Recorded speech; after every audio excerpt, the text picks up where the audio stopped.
자기나무. 초여름 무심결에 바라보던 창밖에서 한껏 꽃을 피워 자태를 자랑하는 자기나무의 부는 꽃을 보노라면 그렇게 시원스레 느껴질 수가 없다.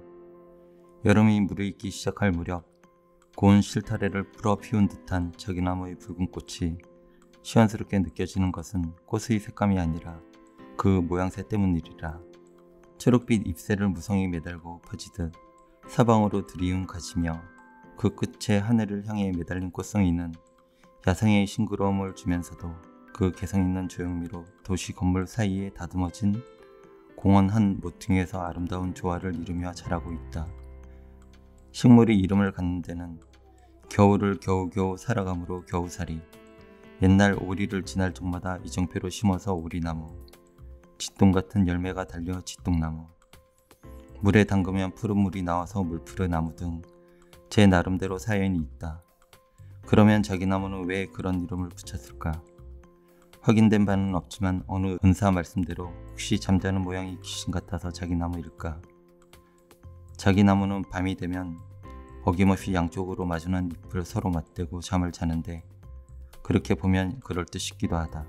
자기나무는 콩과에 속하는 낙엽성 하렵수이고 다 자라봐야 5m를 넘지 못한다. 콩과 식물들은 크게 4개의 악과로 나뉘는데 자기나무는 차풀 등과 함께 미모사과에 속한다. 미모사는 톡하고 건드리면 잎새가 움츠러드는데 이는 미모사의 작은 잎의 자루 아래쪽에 있는 세포에 물이 많이 저장되어 꿋꿋함을 유지하다가 자극을 받으면 수분이 빠져나가 평합이 감소하면서 잎이 닫히는 현상이다. 자기나무의 수면운동은 닿기만 하면 잠드는 미모사의 수면운동과는 성질이 조금 다른 것으로 외부의 자극 없이 일어난다. 그러나 이는 실제로 눈에 보이는 기계적인 자극이 아니라 온도 등과 같이 사람은 볼 수 없지만 식물만이 민감하게 느끼는 자극이다. 자기나무처럼 잎이 넓게 퍼지는 식물은 폭풍우가 몰아칠 때는 잎을 최대한 뭉치려 방어태세를 갖추기도 하고 양분을 만들 수 없는 밤에는 에너지를 발산하는 잎의 표면적을 되도록 적게 할 필요도 있을 것이다. 두 잎을 맞대고 밤을 보내는 이 특성 때문에 자기나무는 합한목, 합혼수, 야흡수, 유정수 등 여러가지 이름이 있으며 예로부터 신혼부부의 창가에 이 나무를 심어 부부의 금실이 좋기를 기원하곤 하였다. 자기나무는 줄기에 바로 잎이 하나씩 달리지 않고 아카시나무나 장미의 잎처럼 작은 잎들이 모여 하나의 가지를 만들고 이들이 다시 줄기에 달리는데 이를 복엽이라 한다.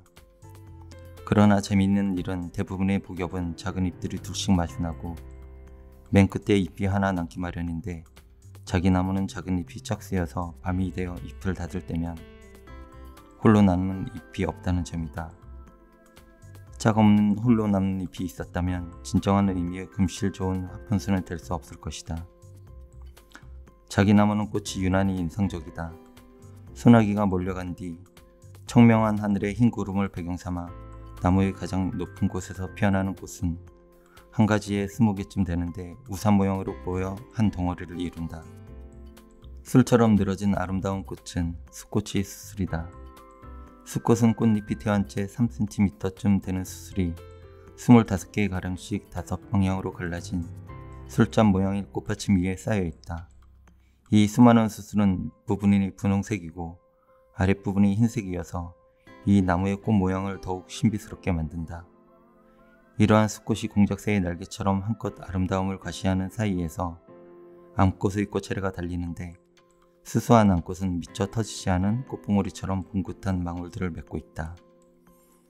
자기나무는 잎의 모양도 꽃만큼이나 색다르다.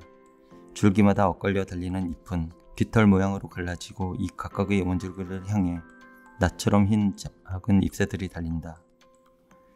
잎의 중앙에 자리 잡아야 할 연맥은 한쪽으로 치우쳐 잎의 양쪽 크기는 동일하지가 않다. 10월이 되어 신선한 바람이 불 때 익는 열매는 콩깍지 모양이다. 이 열매의 모양을 보면 자기나무가 콩과 식물임을 잘 알 수 있다. 모든 나무가 잎을 떨구고 스산한 겨울바람이 일면 이 자기나무의 긴 열매는 바람에 부딪혀 달가락거린다. 이 소리가 유난스러워 거슬렸던지 사람들은 여설목이라 불러 그 소리의 시끄러움을 묘사하기도 했다. 자기나무는 아시아 및 중동 지역이 원산인데 우리나라에서도 황해도 이남에서 자생한다. 그러나 중부 이북 지방에서는 추운 겨울에 드물게 동해를 잇기도 한다. 요즘은 자기나무를 깊은 산에서 우연히 마주치기보다는 도심의 공원이나 강변 도로에서 자주 보게 되고 모양도 썩 어울려 자기나무가 여느 조경수처럼 외국에서 들여온 나무가 아닐까 생각하기 쉬우나 자기나무는 오랜 옛날부터 우리의 선조들과 함께 지내온 이 땅의 나무이다.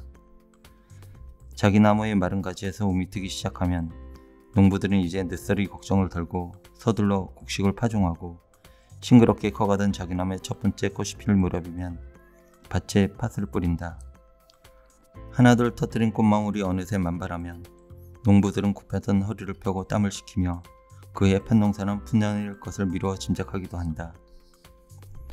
자기나무는 소가 무척 좋아해서 이 나무가 나지막히 자라고 있으면 소는 어디든지 쫓아간다. 그래서 자기나무를 숫살나무라고 부르기도 한다. 농가에서 가장한 소중한 수가 유난스레 좋아하는 나무이고 보면 농비들의 주름진 눈가에 자기나무가 곱게 보이는 것은 당연한 일인 듯 싶다. 그러나 나무를 낭이라 하여 자기나무를 자구낭이라 부르던 제주도에서는 오랜 옛날에는 집에 심기를 금하는 나무들 가운데 하나였다. 그 이유는 아이가 이 나무 밑에 누우면 확실에 걸리기 때문이란다. 그러한 금기가 생긴 이유는 알 수 없으나 그러한 섬의 풍속은 옛 이야기 속에 묻히고 자기나무를 마당가에 심으면 부부의 금실이 좋아져 이별을 막는다는 묻히 이야기만이 무성하다. 자기나무의 줄기나 뿌리의 껍질을 합판피라 부르고 늑막연과 타박상을 비롯하여 살충제, 강장제, 구충제, 인효제 등으로 이용하였고 잎을 불살라 고약을 만들면 적골에 효과가 있다고 한다. 간혹 열매를 말라 불에 볶아서 약으로 먹기도 하였다. 자기나무는 큰 목재로는 이용할 수는 없지만 가공이 쉬워 간단한 기구를 만들거나 조각의 재료로 쓰인다. 자기나무는 가까운 중국과 일본에서도 널리 알려진 나무이다. 중국에서는 자기나무를 뜰에 심으면 미움이 사라지고 친구의 노여움을 풀고자 할 때는 잎을 따서 보내어 풀곤 하였다곤 한다. 조씨라는 어느 현명한 아내는 단오날 자기나무 꽃을 따다 말려 베개 밑에 두었다가는 남편의 마음이 좋지 않을 때면 조금씩 꺼내어 술에 넣어주곤 하였다고 한다. 울적한 심사의 부인이 건네주는 향긋한 술잔이 어찌 마음에 흡족하지 않을 수 있으랴. 일본에서도 자기나무의 줄기로 절곡궁이를 만들어 부엌에 두고 쓰면 집안이 화목해진다는 이야기가 있고 서양에서는 자기나무를 비단나무라고 부르는 것을 보면 동서양을 막론하고 좋은 이미지의 나무임이 틀림이 없다.